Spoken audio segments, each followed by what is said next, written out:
So I've decided that in the spirit of taking UK candidates and putting them up against each other in the American political system, I've decided to do Donald Trump, of course, our incumbent president, if you're from the United States, versus Jeremy Corbyn, pretty much the representative of the Labour Party in the UK Parliament. So, I mean, he's pretty much he's the face of the political party, and pretty much he outlines, like I said in my previous video, a lot like the Green Party. It does have some Democratic Party tendencies. It's not as radical or as left as the Green Party. Radical isn't meant in a bad way, but I mean, it does have a negative connotation to the name, but I don't mean it that way. There's really no other word to describe it other than just saying more left, which really doesn't sound good if I just repeat more left and left. So I think that it would be more outlined of the Green Party with a little bit of the Democratic Party tied in, versus, of course, we all know the Republican Party. Donald Trump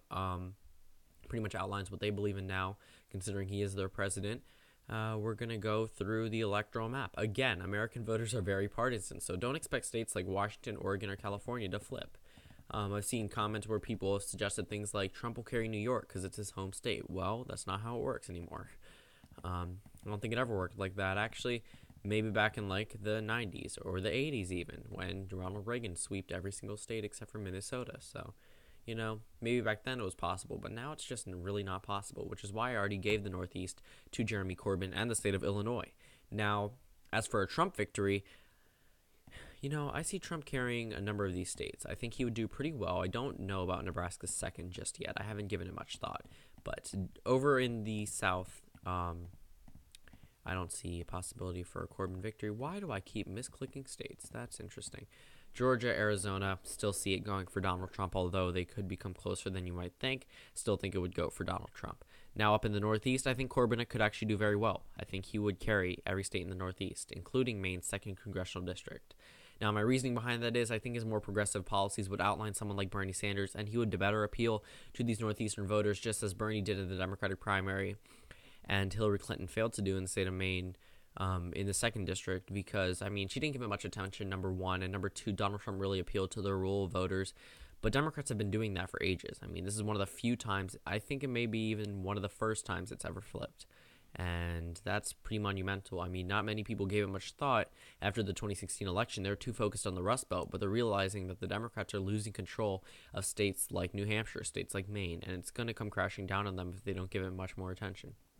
So 190 electoral votes for Jeremy Corbyn, 190 for Donald Trump, an exact electoral college tie. Over in Virginia, I pretty much think that almost every Democrat would carry that. I mean, Jeremy Corbyn would probably do very well in Virginia, regardless of his more left view than the Clinton Democrats or the conservative Democrats in Virginia. Now, this puts him at 203 electoral votes. I think he would carry Colorado and New Mexico. I mean, I gave it to him against Theresa May. If you didn't see that video, you can go see it. It's on my channel. I mean, it's probably in the suggested anyway, but if not, I'll probably put the link in the description below. But Jeremy Corbyn would probably carry Colorado and New Mexico, just based off the fact that these states hold Democratic identity, their Democratic identity and values. So I think that Corbyn would do very well. I'm not going to say I know that because obviously this won't happen, but yeah. So the reason why I said that is because I've been seeing comments where people are saying, why do you say you think? You should say other things. Well, I mean, I don't have any like proof that this would happen. I mean, that seems like it would invalidate my point, but I mean, these elections never happened, and they're probably never going to happen, which is why they're all speculation. So I'm just using the data I have now and putting it through to a test.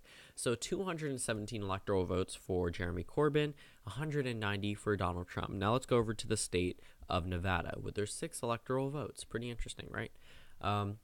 State of Nevada, again, I think that one will actually go to Donald Trump. His approval rating's on the rise in the state of Nevada, so I'm thinking that it's very much likely that he would carry the state of Nevada but lose parts of the Rust Belt, which brings me to my next point, the Rust Belt, which I see going for the Democrat Jeremy Corbyn, effectively giving him 273 electoral votes over Donald Trump's 196. So I do think that Jeremy Corbyn would beat Donald Trump in his own game, considering that Corbyn's not from the United States, but obviously he can't run for president. He's not from the U.S., but I'm going to see one of those comments. They're probably not going to see this part of the video. They'll probably just skip to the end and comment about the final prediction without listening to any of my points. But 273 electoral votes for Jeremy Corbyn, 196 for Donald Trump.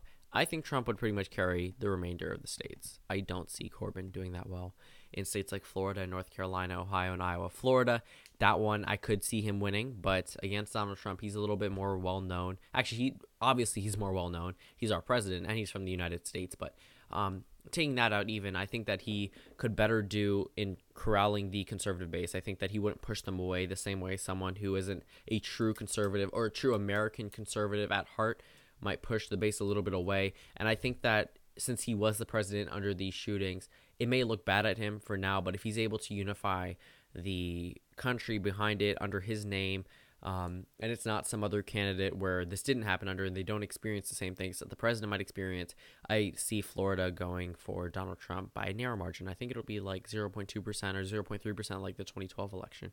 But over in Nebraska, I think that second district, because of the progressive values that Corbyn possesses, I think that he would carry their second district by a narrow margin, finalizing the electoral map at 274 electoral votes for Jeremy Corbyn to 264 for President Donald Trump. Thank you guys for watching this video, and I'll see you all tomorrow.